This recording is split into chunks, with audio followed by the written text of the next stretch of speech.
That's the life of a fisherman you wouldn't understand. Something you can't feel on dry land. You gotta get your arms way up in a cage and set the hook on smallmouth bass, and then you'll understand. You gotta get your hands on a Shimano reel and a G-Loomis rod. I bet you like what you feel. Step on the deck, give it the world. Hello, welcome to my world.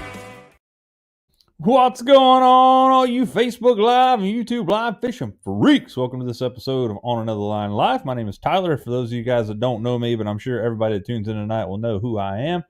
Just for a simple fact that we are this big of a podcast on this big of a planet, giant, where nobody really knows who we are. We like to talk fishing and we like to have fun. But boy, oh boy, Larry Slack in the house. What's up, buddy? Thanks for joining, as always. Boy, oh boy, has it been hot. It's been hotter than the middle cauldron of hell here in Ohio this week. And today, the actual temperature was 97 degrees. Real feel was 107. Now, I'm not sure about you guys, but I love to fish, but 107 degrees is miserable if you're even outdoors. So those of you folks out there that have been working out in the heat or someplace that doesn't have an air conditioning, I feel for you guys. I'm lucky enough that I'm a high school teacher and I don't have to really go out unless I want to. Got a lot of stuff going on. JR is actually at a big meeting at the hospital, which is more important than talking fishing. So he probably will not be joining us this evening. But it has been super, super, super hot. What's up, Rob? How you doing, buddy?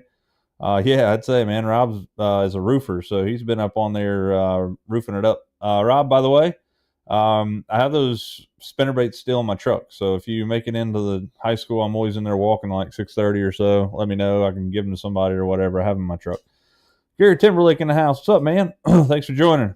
But it's been super, super hot. And again, I'm lucky that I don't have to go out unless I want to. I've been doing a pretty cool series this week. And I've been posting a lot of content on TikTok and Facebook and YouTube all together, different stuff, it seems like. I want to keep it kind of on the up and up to make sure that's new content all over the place. Just hit the 6,000 subscriber mark. I think it was on Sunday. And since then, I've already got 20 new subscribers. I'm at 6,020, which is, really big for me. There's a lot of things, I was talking to Jason Kenner. He commented on my stuff the other day saying, YouTube's a really hard platform to grow anymore. And he cannot be any more right. It's very tough. Like long format content is really tough for people to watch anymore. Everybody's in that TikTok reels, Facebook reels, Instagram reels frame of mind where you just want to see it in less than a minute, move on.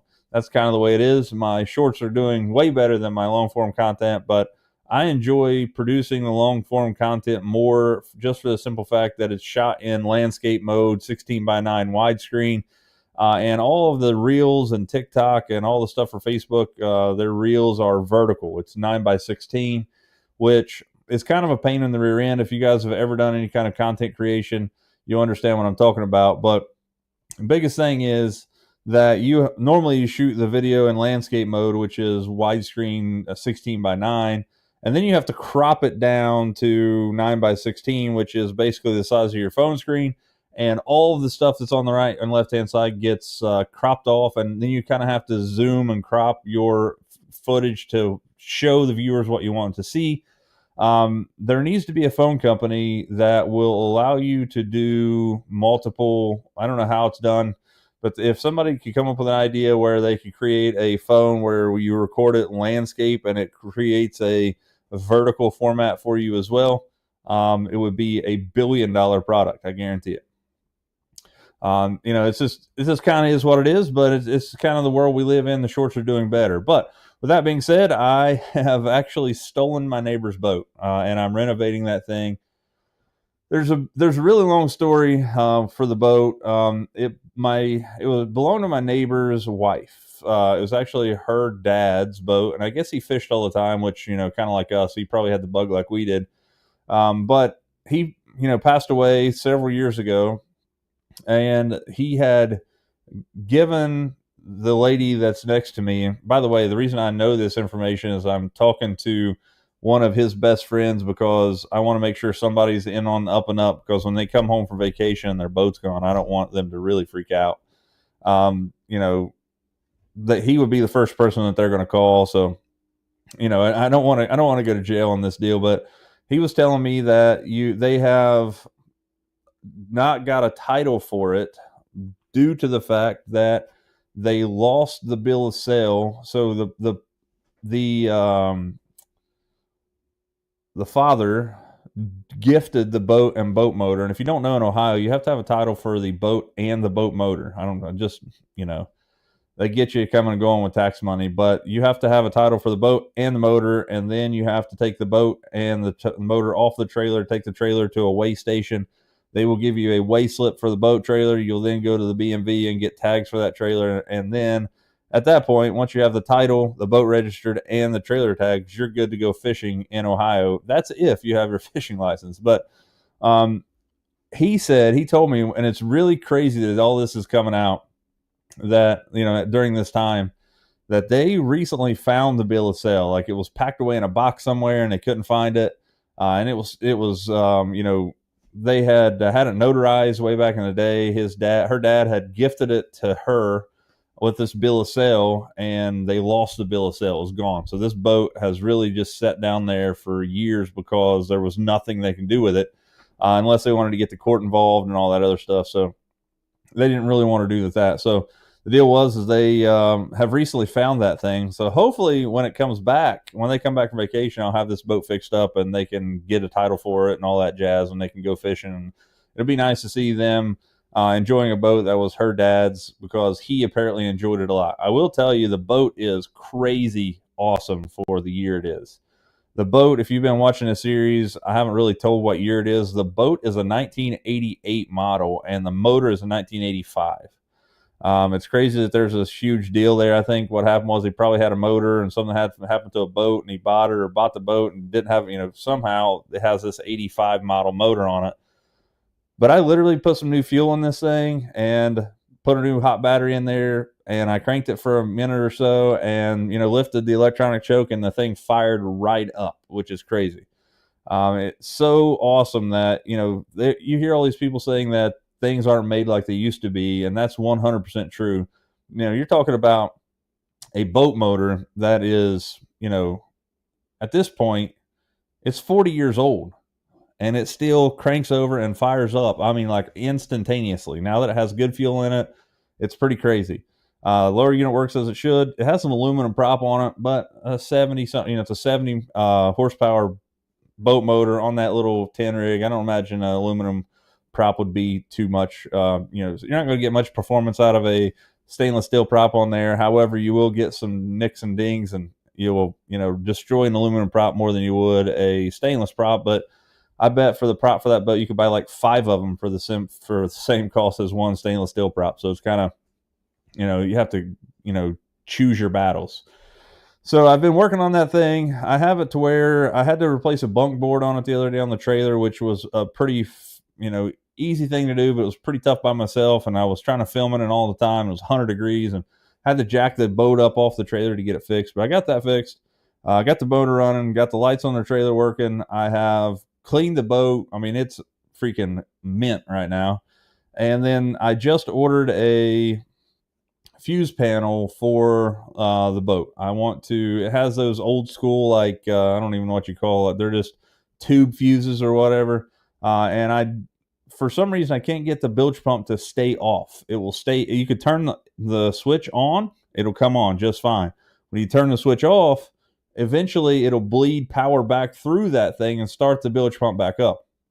So I think that's because there's a short, or maybe the fuse is corroded, or I'm sorry, the switch is corroded, or the fuse is not good or whatever. But that fuse box that's on there is, again, an 80s model thing. Those fuses are hard to come by, and you can find them, but they're expensive. So I ordered like a 20 fuse blade style fuse box for it. Should be in here tomorrow. I'm going to rewire the thing. And then at that point, we are looking at the major expense of this build. and I can't decide how I want to make this happen. I've been doing a lot of research on batteries. The best case scenario is I have a 12 volt PCM 2150 Odyssey lead acid battery that I'm probably going to put in there for a starting battery. Works great. It is the absolute best lead acid battery on the planet. There is none that even comes close to an Odyssey, in my opinion.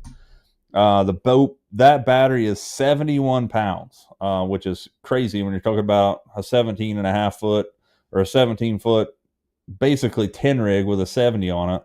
You're going to have, it has two 5-gallon removable tanks in the back, kind of like pontoon tanks that you can put in there for fuel. You run out of gas in one, you plug the other tank in, you're good to go. And you know, if you went so far from the ramp, halfway tanks, then you better start heading your way back for that extra 5 gallons. But, you know,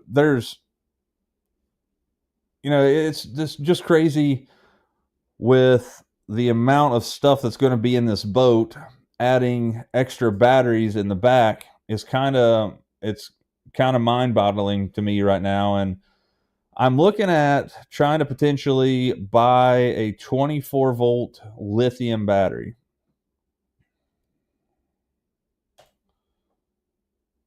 Everstarts. Yeah, it's a great idea. I'll have to check them out. The space in the back of the boat is limited. Excuse me, my sinuses are messed up right now.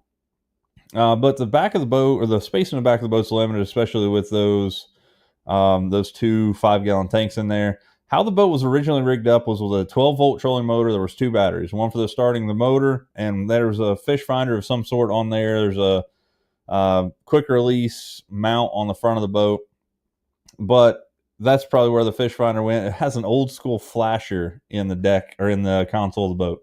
If you guys have never seen a flasher or have ever used one, they're pretty crazy accurate when it comes to depth finding. Now, if you're good with them, you can find fish with them, but let's just face it, you're lucky enough to find out where the bottom is with those things, which is pretty cool.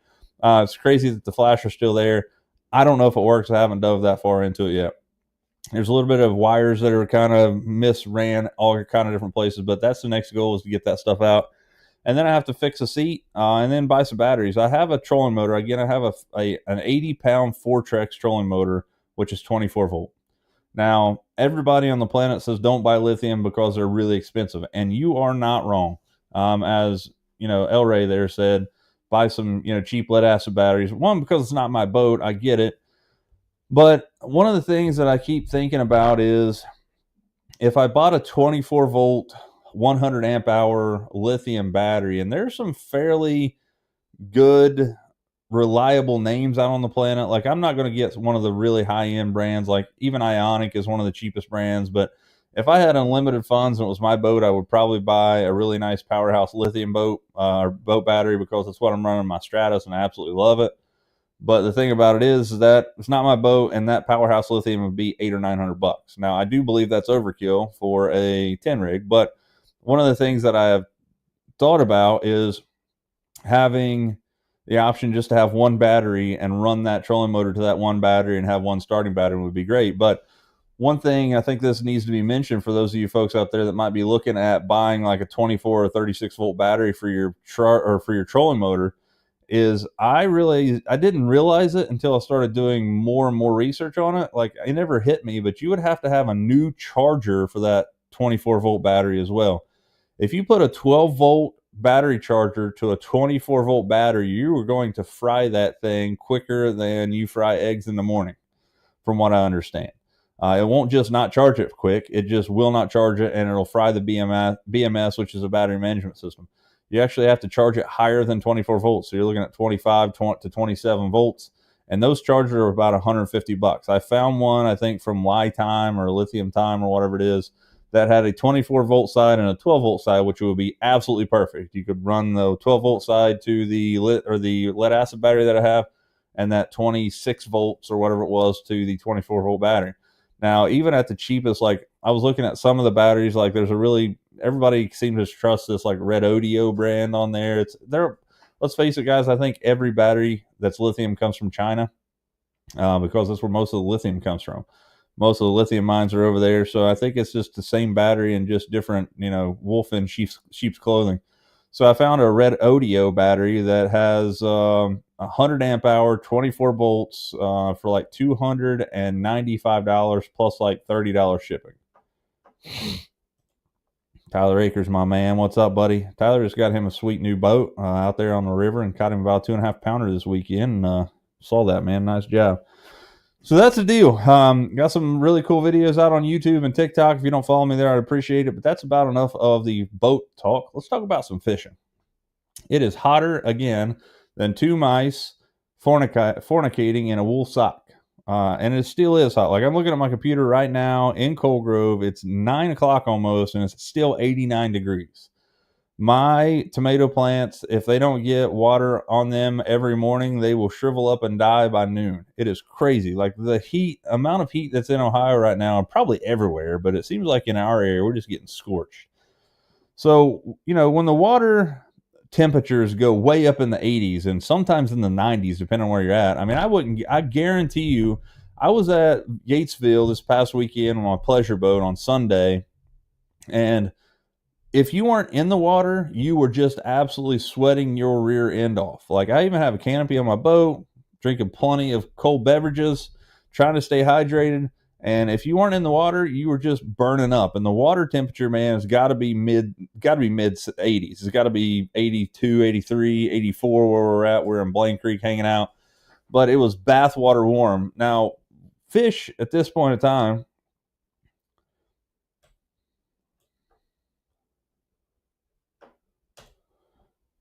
yes, sir, Tyler. So they have a Thursday night derby this week. Marathon Bass League has a Thursday night tournament out of Virginia Point, which is over in Canova. I think it starts at 5 o'clock. And it's like $20, $25 to get in it. Plus, I think there's like a $40 fee if you don't work a marathon or not affiliated with them. But it's a pretty good tournament. I'll probably be there. I'll have to check out AMP. There's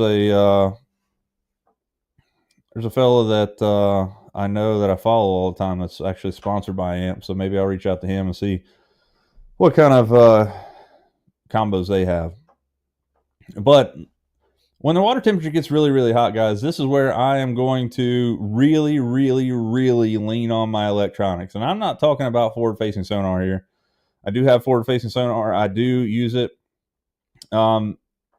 There's just so much that you can learn this time of year just by using down and side scan on a reputable graph. Like, again, you guys know that I'm a Humminbird guy through and through. I think their side and down scan imaging are second to none. Now, again, I've said it 100 times. If you're talking about forward-facing sonar, I still believe that even the MegaLive 2 doesn't come close to an LVS 34 Garmin system. I don't think that they're even in the same market. But the side and down scan, I definitely love my Humminbird stuff. But my deal is here, and I think somebody made the comment months ago on the channel, and it definitely is true, that mapping has put more fish in the boat than LiveScope. And that's probably true because LiveScope is way younger than LiveScope, right? Eventually it'll probably even out and LiveScope will probably overtake it unless they ban it. But going out this time of year when it's really, really hot, I am going to lean heavily on my mapping card in my Humminbird. Now, in a Humminbird situation, you guys have heard me complain about it forever. I hate the fact that you have to have a Lake Master card for basically every state you fish. It's not every state, but it's pretty daggone close how they have it chunked up. Like, for example, if you're where I'm from in southern Ohio, if you wanted to fish north of you have to have the Great Lakes. If you want to fish east of here, you have to have like the Mid-Atlantic states. If you want to fish like towards Pennsylvania, there's like a northeast one. There's a southeast states that has like Georgia, Florida. And then if you want to fish like Texas, Oklahoma, Arkansas, you have to buy like southern states. There's like 6 different cards that you have to buy if you travel as much as I do, right? If you just fish in Ohio, you could just buy one card and be done with it. But I have like 7 Humminbird Lake Master chips, and they're like $299 a piece, which is crazy. I paid $3,700 roughly for both of my graphs a piece. So you're talking over $7,000 in graphs, and I still have another $1,400 in graph cards to check out the mapping. Now, That was 100% my fault, right? Garmin has a decent mapping system already. You don't have to buy anything. The new Explore series from Humminbird apparently come with most of the chips already installed, but you have to buy certain areas of the United States. But I don't think it's chunked up as much as it is with the Lake MasterCard. But my deal is that I look on my map and I go out and try to find things that I wouldn't normally fish in any other time.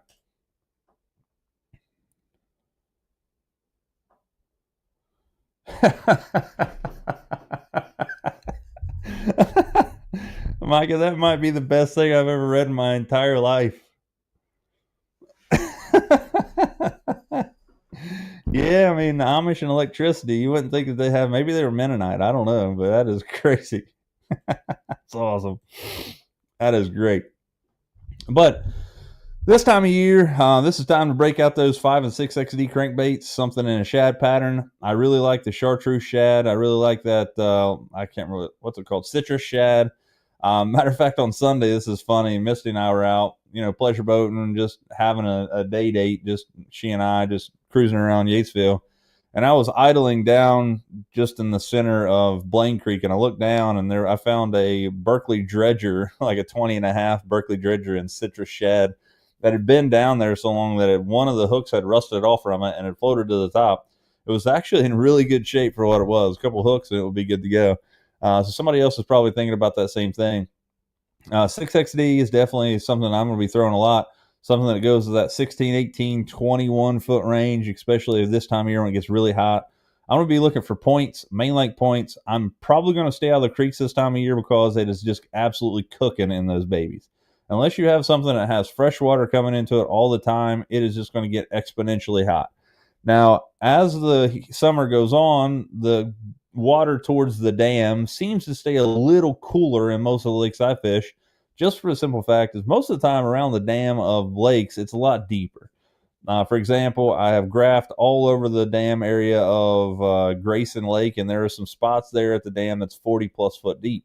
Now, there are some other spots in Grayson that will do that, but they're hit and miss, and just a lot more water down there is a lot less, light getting down and light penetration. So you can get farther enough, fish can get farther enough down in there that they can feel more comfortable. Because I can imagine that, these fish go from ranging in water that is just below, just above freezing, like 33, 35 degrees, all the way up into 95 degree temperatures, which is an absolute crazy amount of swing there. You're talking 70 plus degree swing, obviously throughout the year.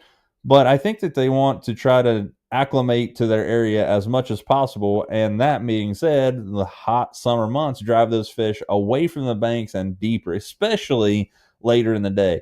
Now, you might be able to beat up the banks until about 8 or 9 o'clock. If I went fishing tomorrow, I would probably beat the banks up till about 8 or 9 o'clock until the sun getting really high in the sky. And then I would really heavily look at my maps and try to find things that may hold fish that I've never fished before, or practically that I have fished and caught fish on them. Things like big humps in the center of the lake. And when I say big humps, we're talking maybe 40 to a 30-foot hump, right? 10-foot difference there, where they have some kind of structure, but it's a differentiation from the rest of the lake. You got to figure, especially if you're talking about smallmouth, they're so nomadic that they would maybe, if you find 5 of those things within a quarter mile of each other, they might use those as beacons and basically just travel around them back and forth all day until you land on them. And you may catch 20 off one point or one hump, go to the next hump, catch a few more, and go back to the other hump, and it will be reloaded again. They just use them as, highway points. They're basically beacons that they can come up there and try to ambush fish on. Now, you got to think, that deep, and it's really not that deep, guys. One of the things that I had to keep telling myself when I was just learning how to fish on a boat is that I would look at 20 feet of water and be like, oh my God, that is absolutely phenomenally deep. I'm never going to catch a fish here.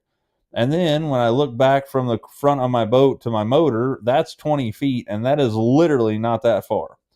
Now, 40 feet, 50 feet, 60 feet, getting somewhere like Dell Hollow, it's like 140 some foot deep. You get into like Lake Champlain, where Kyle and I were looking and we were graphing at places, and obviously not fishing here, but there was spots in Lake Champlain, it was like 600 foot deep. There was just crazy amounts of water in that place. So 20 foot's not that much and not that deep. But when you get into that 40, 50, 60 foot range, you have to understand that the light penetration that deep is not going to be that great. Now, are we talking about like the Titan sub going to the Titanic that dark? No, there's still going to be some light penetration down there. But if you're swimming, go to a swimming pool, right? So look at, if you have a swimming pool that's 10 foot deep on the deep end and you dive all the way to the bottom and you lay on the bottom and look up, you can still see the sun coming through and you can still see most of that water that's there. Well, a couple of things. You have to understand that water is gin clear for a reason. It's there for you to swim in.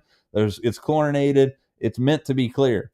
Now, most of our other lakes in our area you have to think about the sediment that's in this water. Now, I don't care if you go to the clearest, like let's take Greenbow, for example, which in my opinion is one of the clearest lakes in our area. It easily has 10 to 12 foot of visibility at any given time. Well, what happens when you get past that 12 foot of visibility? Well, it's going to become less visible, right? That's the whole point of having an area of visibility. So you have to think about the deeper you go, how colors are going to change with less light absorption into the water. Because I see a lot of people throwing that citrus shad, something that's really, really green and really, really chartreuse. And I'm thinking to myself, it is absolutely the hot dead of summer. It's 100 degrees. There's no way a fish is eating something that's shaped like and looks like a clown.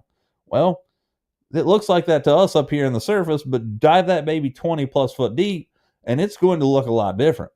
So you have to kind of think about where those fish are going to be stacked up, and kind of deal with the collars and stuff there. So anything like a 6XD, 5XD, depending on how deep of water you're looking at, is definitely something I'm going to be throwing. But when the water temperatures get through the roof, my number one bait to grab a hold of is going to be a Carolina rig. And the reason that is that I can fish a plethora and a multitude of different soft plastics on that Carolina rig. I can fish a big worm, which is my favorite. My favorite big worm to throw right now is like an 11.5-inch Zoom Old Monster or a Old Monster Magnum or just a standard Magnum or Magnum 2 Zoom worm. I've been throwing a lot of power bait stuff. I threw some Magnum hit worms the other day, caught a few fish out Grayson on them. They're more like just a big stick bait. Really like those. But if I feel like the fish are being lethargic and maybe they just want something smaller, like crawdad style, I can throw creature baits. I can throw crawdad style baits. You can pretty much throw anything you want. Matter of fact, one of the things that I want to start trying to do is I want to start throwing like a fluke on a Carolina rig. And I'm sure somebody out there has done it. I'm sure there's somebody out there that is absolutely crushing them on it, or maybe they haven't. But I'm thinking if you have a fluke that is like free floating and you have your weight that's down in front of it, this thing is going to float down like a injured bait fish. And you're going to be able to move that thing, and it's going to be hitting the rocks or whatever you're fishing around. It's going to look like that minnow is darting around there. So I have a feeling that a fluke on a Carolina rig would just be absolute fire. So that's one thing that I want to go out and try here recently. I'm probably not going to go out tomorrow because, again, the temperature is crazy. I'll probably go out and fish with the guys at Virginia Point on Thursday if I don't die to death between then and there with heat stroke. But the Carolina rig is definitely something I'm going to throw with. Sweet, man. I appreciate that. I'll definitely have to try it out. I think it'd be a great idea, especially if you rig that thing like Texas rig weedless on the back of a Carolina rig. It's just got to be fire. It's got to be. Maybe a paddle tail. I'm sure that's what you're talking about there. But fluke or a small paddle tail would be awesome. Definitely going to try it out.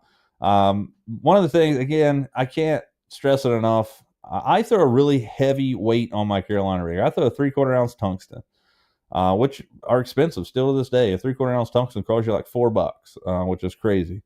I'm lucky enough to have some people in the game that I can get cheaper tungsten. I don't think cheap and tungsten go in the same sentence, but cheaper tungsten.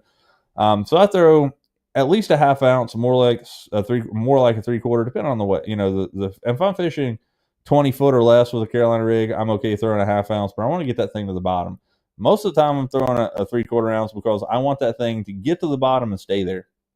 That way, I can get some feel of the bottom and see what's down there. If you've never fished a Carolina rig before, I will tell you the bite sometimes is different than any bite that you'll ever feel. The deal is you're going to cast that thing out. You're going to let your sinker hit to the bottom, and you're going to have to think about this for a second because the sinker is free weight on your line. It's not pegged or anything. So your line, you're going to cast it out, depending on how you cast it out. And that's the number one thing here is like you have to think about how to cast a Texas rig. It's not like this really quick pitch like you're going to throw like a jig or something.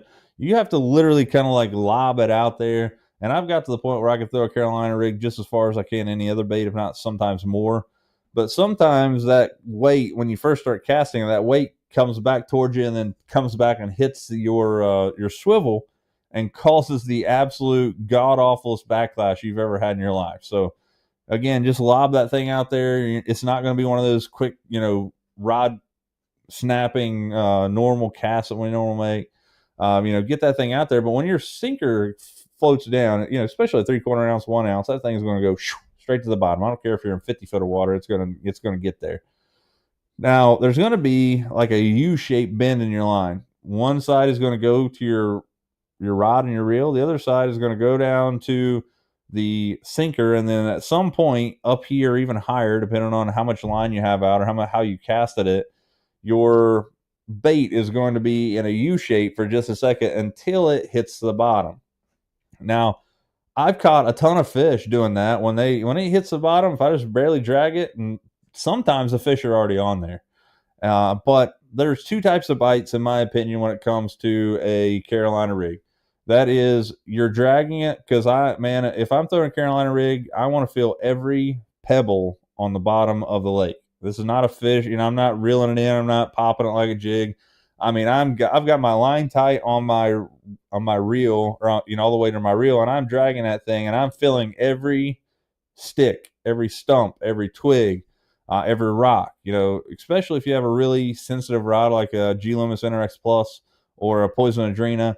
You can almost tell if it's like a number 57 down there on the bottom. Oh, that's a pea gravel. Oh, that's a river rock. Oh, there's a stump. There's some wood. You can feel the sponginess of it. But, I'm dragging that thing really slow 95% of the time, usually across the point, off of a big point on a hump or something. And then, there's two types of bites. One, you'll have your line tight, and one will absolutely feel like it's going to rip the rod plumb out of your hands, like a boom, and like take off running with it. And those are the types of bites that you get, in my opinion, about 30% of the time. The other 70%, it's just you'll just be dragging it, and then you'll feel your rod load up like you're almost hung up. And you can pull on it, and it almost stays spongy the whole time.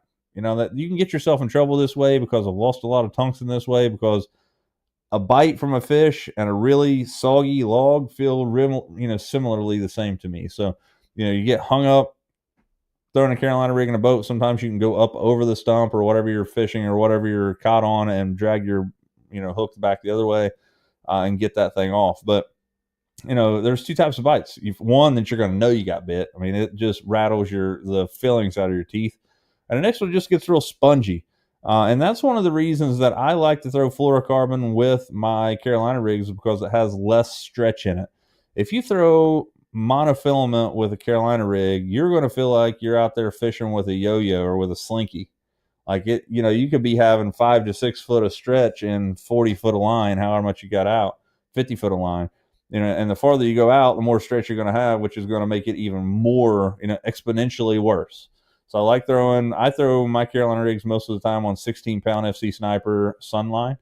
And I just like it because I feel like it's a diameter that, can still have a ton of backbone with a little stretch. And I hate fishing like 20 to 25-pound test line. I feel like it's overkilling around our area, and it just feels like barge rope when I'm using it.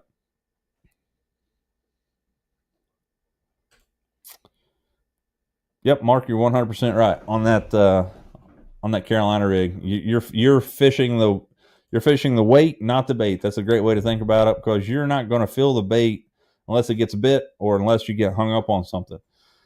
Dragging that thing really slow. Again, find a big long runoff point that goes out from 2 foot down into 30 or 40 foot, and most of the time I don't parallel those banks. I want to throw perpendicular to those banks. Or no, I'm sorry, I guess it would be parallel to the point. So I'm going to go out on the point with my boat and cast as far as I can up on that point and drag it all the way down that point.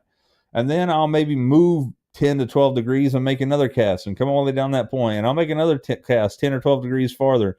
And I'm basically fan casting this point. And eventually, if there's fish on there, you'll find roughly the area that they're going to be set up in. You can have really, really, really giant schools of fish this time of year loaded up on points and humps and things that are inside, non-traditional spots on the lake. And I think that, the fishing has kind of evolved in the last 5 years, 8 years, 10 years, that fish have now become harder to catch due to primarily to not only forward-facing sonar, but all electronics. My advice to you would be, if you're able to, turn your graphs on in your boat, put it in the lake and get in the water and get under the water. And it is, first off, you don't even have to be in the water. You could turn my graphs on, both of my Humminbirds, and you could stand about mid-gunnel of my boat, and it sounds like firecrackers are going off around that thing, like that click pop that the sonar makes. And that's the deal, guys. The sonar uses, sonographic waves that it sends out an audible click, and then when it receives an echo back, that's how it determines what's underneath you. Now, I feel like that fish nowadays are so, they might be kind of conditioned to it, but I also think that if you come, in their area where they've been living all their life and you have this battleship full of electronics and it's like clicking and popping and pinging and, you got it coming from every direction, I feel like these fish are now thinking, oh no, there's something danger close. We're going to have to watch out what we're doing. That's why I find I can throw this Carolina rig way out in front of my boat and, have better luck with that, because I'm fishing fish that they're hearing that, no doubt, or feeling that on their lateral lines, but it's not so close to them that they feel pressured to where they're not going to bite. And it's, it's just a deal for me. If I'm fishing really, really hot days and I'm fishing a tournament or something, there's a lot of times where I'll turn my sonar off on my boat. You can do that on the Humminbird. You just turn the sonar function off. My forward-facing sonar, turn it off, and just have the map up on my graph, which is not pinging. So I've become kind of inherently like a B-2 stealth bomber, which, by the way, #America. I'm glad that no one was hurt on all that deal, but proud to be from America for show. So again, Carolina rig, 5.6XD. I throw, if you're looking for a couple rods or, recommendation for rods, G Loomis makes a CRR, which is Carolina rig rod. I think it's like an 873. I'm not a huge personal fan of it. That would be a 7'3", I guess would be a medium. I'm not a huge fan of it. I don't like the backbone of it. I don't like the length of it. My Carolina rig rods, matter of fact, I have two of them, is a 893C JWR. It's a 7'5" heavy, or I'm sorry, a medium heavy fast. I really like that a lot. And you have if you want to go a little heavier than that, you can go an 894C JWR, which again, 7'5" heavy. And it's just definitely preference there.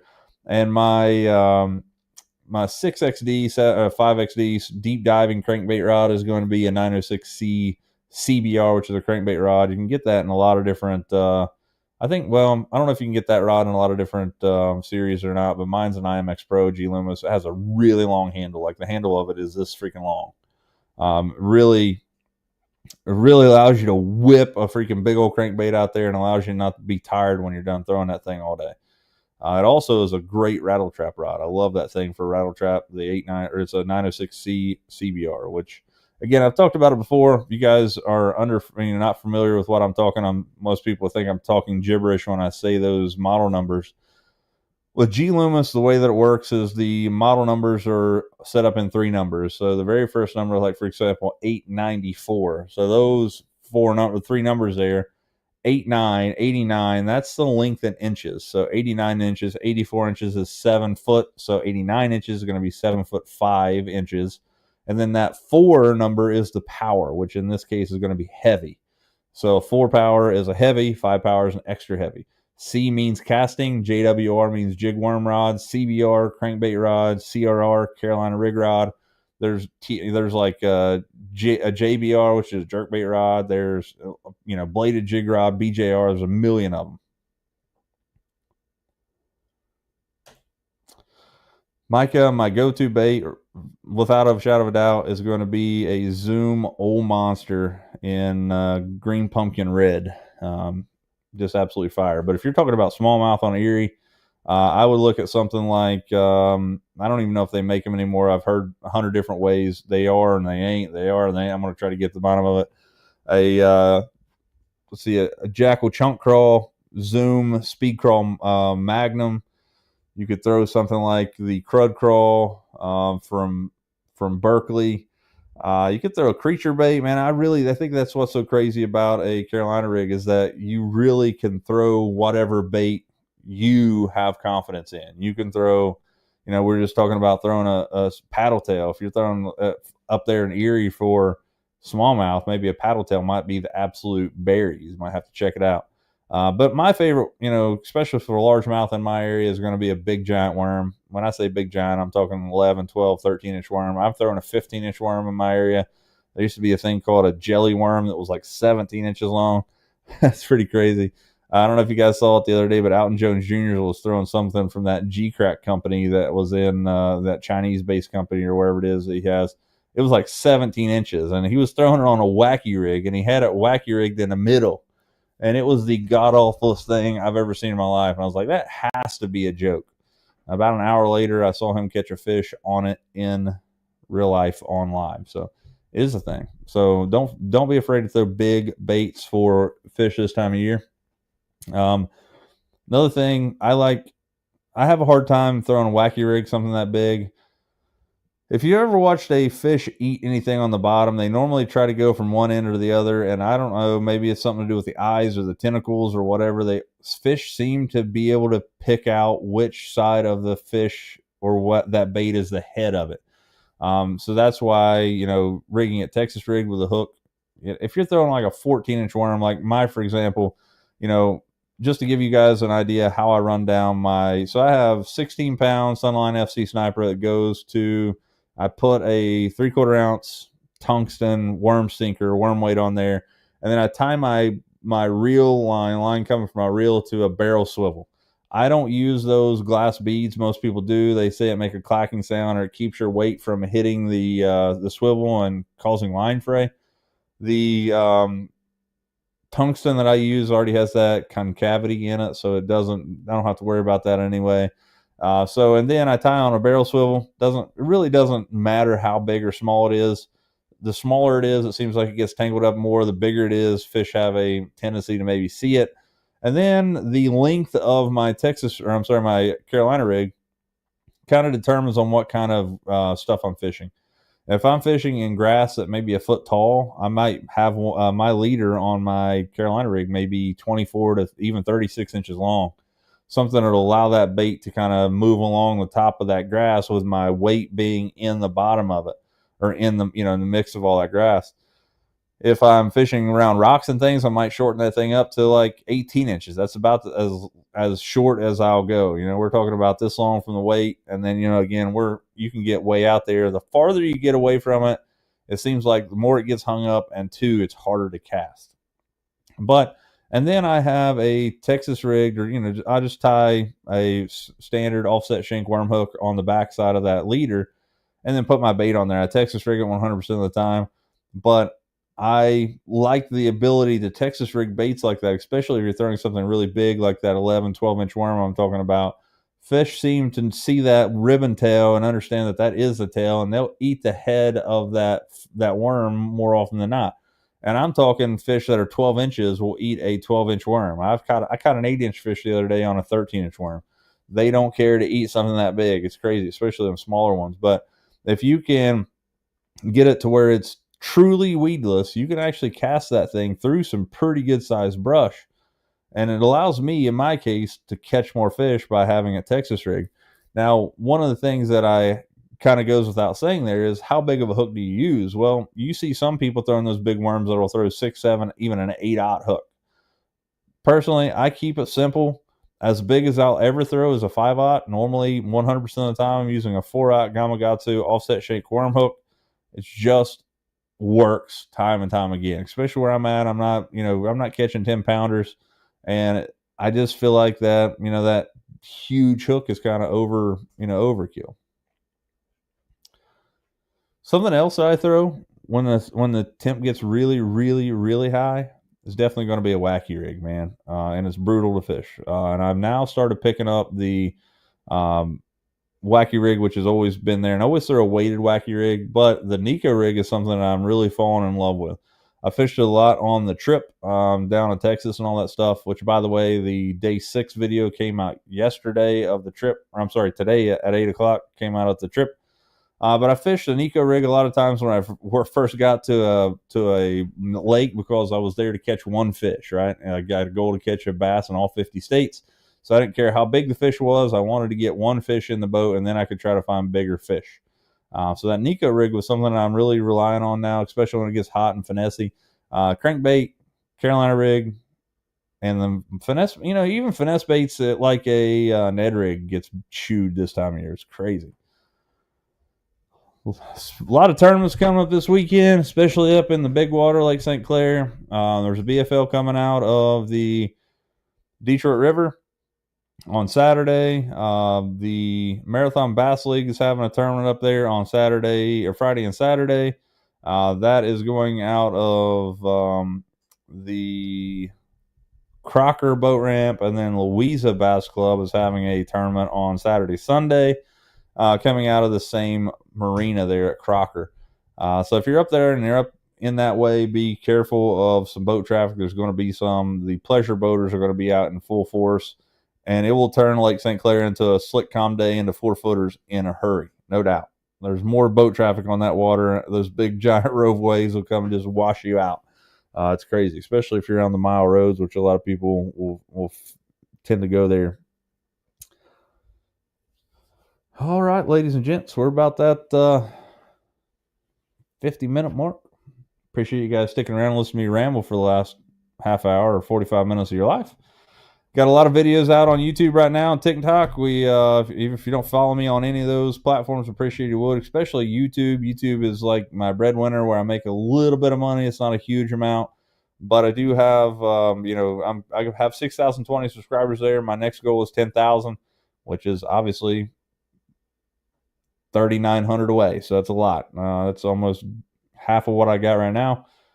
So it's going to take a little bit of time, but if I keep on, I'm going to try to keep putting out videos that you guys like to watch, but the long form content just seems to be getting crushed right now for the shorts. With that being said, if you guys get out there and lean on them, shoot me some pics on here. We will put them on the show next week. I do have some ideas of people that I'm going to try to get on the show next week, just to kind of break the monotony up and get some interesting people on here. I'm going to reach out to Jesse from Blue Rock, see if he'll be on. He's got a really cool new bait coming out. I'm going to talk to him about that. And we have a lot of stuff going on with the channel and all that crap. I got videos coming up every day.